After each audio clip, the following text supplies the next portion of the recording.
Halo, kembali dengan saya Tiblis, dan video kali ini kita akan membahas gimana caranya latihan yang proper di dalam pergitaran supaya kita ada progres gitu ya tiap harinya atau tiap minggunya. Dan ya di dalam video ini kita akan membahas 4 step latihan yang setiap hari yang kalian bisa lakukan setiap hari, dan terserah kalian bisa lakukan 4 step ini misalkan dalam setengah jam, 1 jam, dan atau misalkan kalian cuma waktu dikit misalkan 10 menit. Gimana caranya efektif latihan yang efektif dan efisien sehingga progres kalian itu bagus gitu tiap harinya dan kalian bisa cepet main gitar atau bisa gitar. Yang pertama adalah, dan ini latihannya nggak boleh digabungin sama sekali dengan step yang kedua, yaitu yang pertama adalah latihan bunyi chord.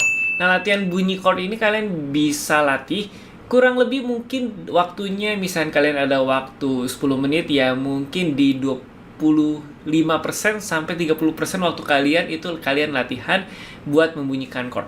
Contohnya misalkan kayak C, kita misalnya lagi latihan C nih, terus misalkan senar 3-nya nggak bunyi. Nah, kita atur posisi kita sebaik mungkin sehingga si senar 3-nya bunyi. Nah, itu bunyinya satu-satu nih. Jadi jangan digejreng-gejreng gitu ya cara latihan membunyikan chordnya. Jadi kita coba cek satu-satu.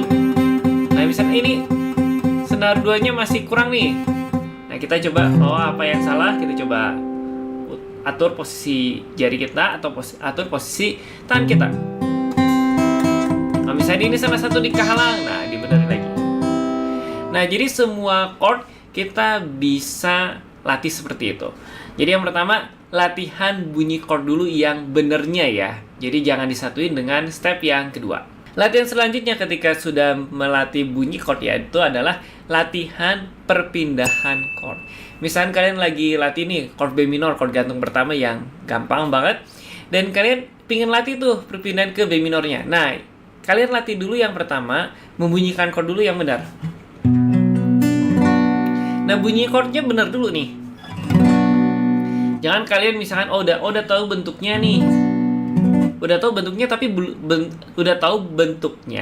tapi bunyinya belum bener.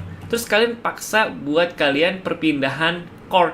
Nah, jadi si bunyi chord itu gak akan bener karena sebelumnya kalian bunyi chordnya tuh gak bener. Misalkan senar satunya masih ada gak bunyi, terus nanti senar 5-nya gak bunyi.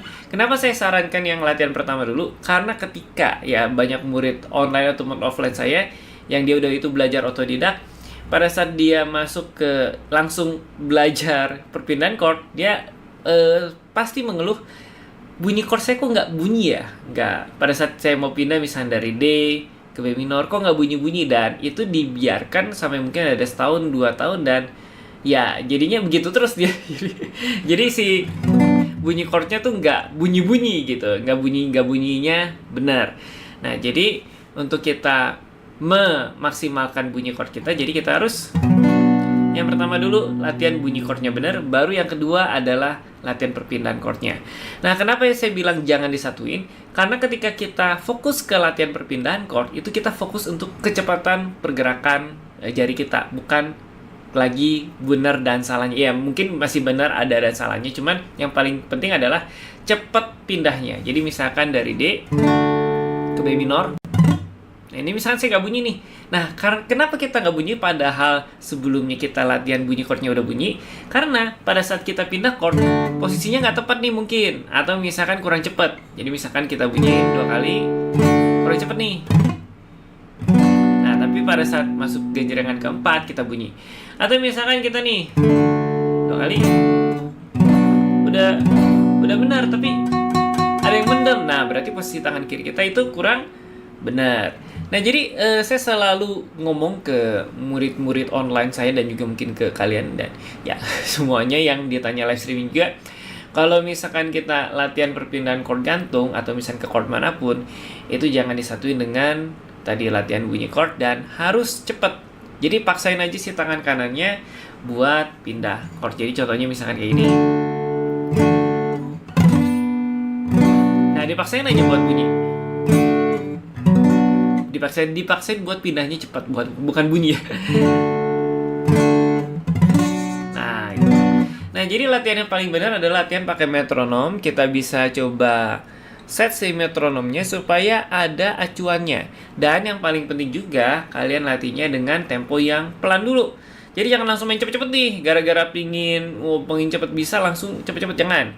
Jadi di dalam waktu 20% waktu kalian misalnya kayak tadi ya 10 menit, berarti 2 menit kalian itu dipakai buat latih pindah chord, asal yang pertamanya bunyi dulu gitu. Jadi kalian kalau misalkan nih, jadi fleksibel aja ya, nanti 4 step atau 4 step. 4 latihan ini kalian tinggal fleksibel aja, cuman yang pertama itu harus porsinya paling banyak. Jadi misalkan nih 80 BPM.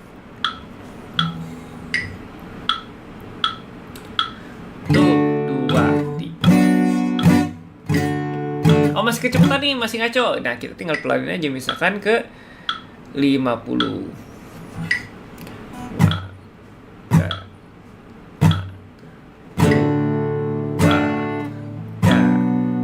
Oh, ternyata saya di 50 itu bisa. Nah, jadi kita ada patokannya seberapa cepat kita bisa pindah chord. Kalau misalnya mau cepet-cepet juga bisa.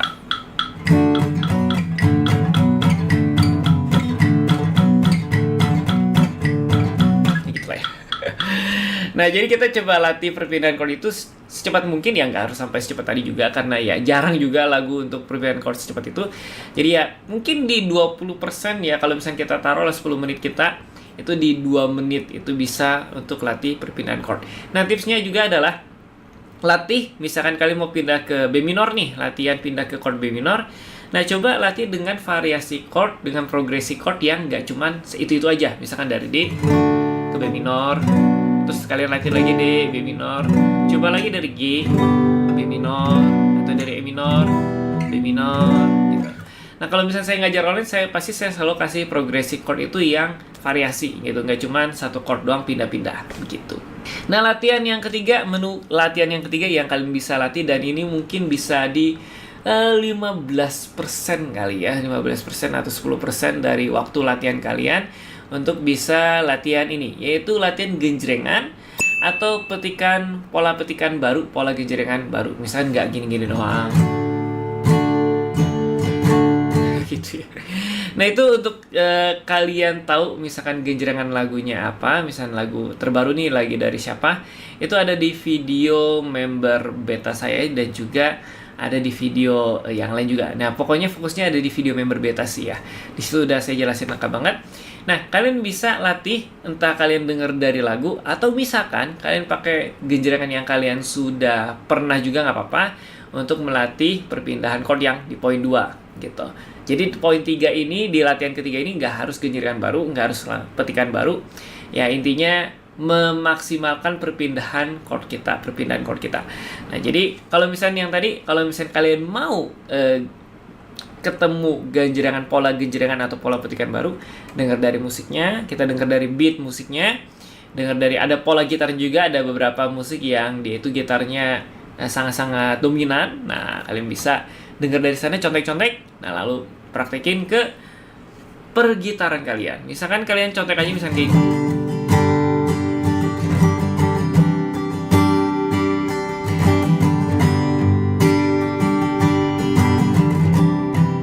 kalian latihnya nggak cuma satu pola, tapi misalkan ya kalau di internet ngomongnya itu pindahnya cepet. Kalau saya ngomongnya sih dua ketukan. Jadi misalnya kayak tadi. Nah, kalian bisa rasain perpindahan kalau misalnya pindahnya cepet gimana?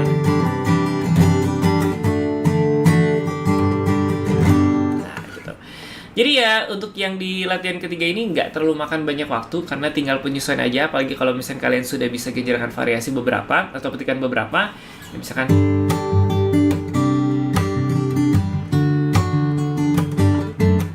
nah gitu. Jadi ya bisa divariasikan dengan perpindahan chord yang cepat juga, dan juga ya tadi pola petikan atau genjrengan baru yang disesuaikan sama lagunya.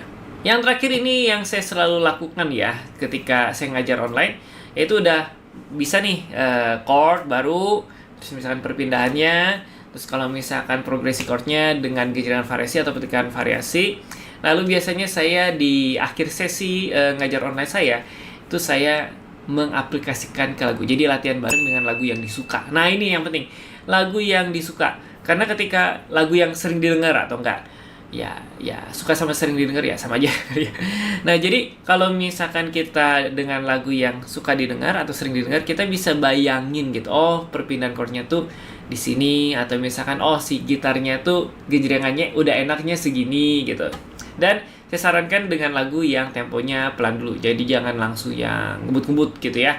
Jadi yang pelan dulu aja sehingga kalian bisa menggabungkan 3 latihan yang tadi, chord baru, perpindahan chordnya, terus gejrengan atau petikan variasi baru.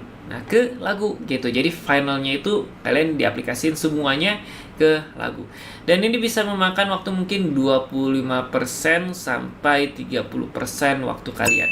Ya, jadi kalau misalnya nih saya ada waktu nih setengah jam, nah fokusnya ke situ. Jadi kalian bisa otak-atik tuh si persentase waktunya gitu. Kalau misalnya saya nggak kuat nih di perpindahan chord, nah berarti yang kedua itu bisa kalian fokuskan di situ. Jarang banget sih kalau misalnya yang ketiga yang tadi ya, yang latihan perpindahan chord atau latihan genjrengan atau petikan variasi baru. Itu jarang banget lama gitu. Yang lama biasanya di 1 atau 2 dan keempat. Kalau 3 sih ya jarang ya. Karena tinggal genjreng aja, tinggal metik aja. Nanti tinggal di yang keempat kita tahu nih, genjrengan ini pindah cepatnya kayak gimana, dan yang petikan juga. Begitu. Jadi itu tips dari saya yang kalian bisa lakukan tiap hari buat kalian bisa cepet gitar dalam chord, genjrengan, dan juga petikan. Dan khusus buat pemula ini, kalau misalnya ada komentar di bawah, ya beda ya. Karena itu bukan buat yang melodi, bukan buat yang fingerstyle, itu nanti kita bikin di sesi video yang lain. Oke, jadi begitu saja video kali ini, dan itu tips dan trik saya buat kalian pemula. Ya, termasuk saya juga sebenarnya pernah pemula juga, dan sekarang juga masih belajar juga. Jadi ya itu buat kita lebih cepat berkembangnya dengan pola latihan yang tadi. Oke, sampai jumpa di video berikutnya. Bye-bye.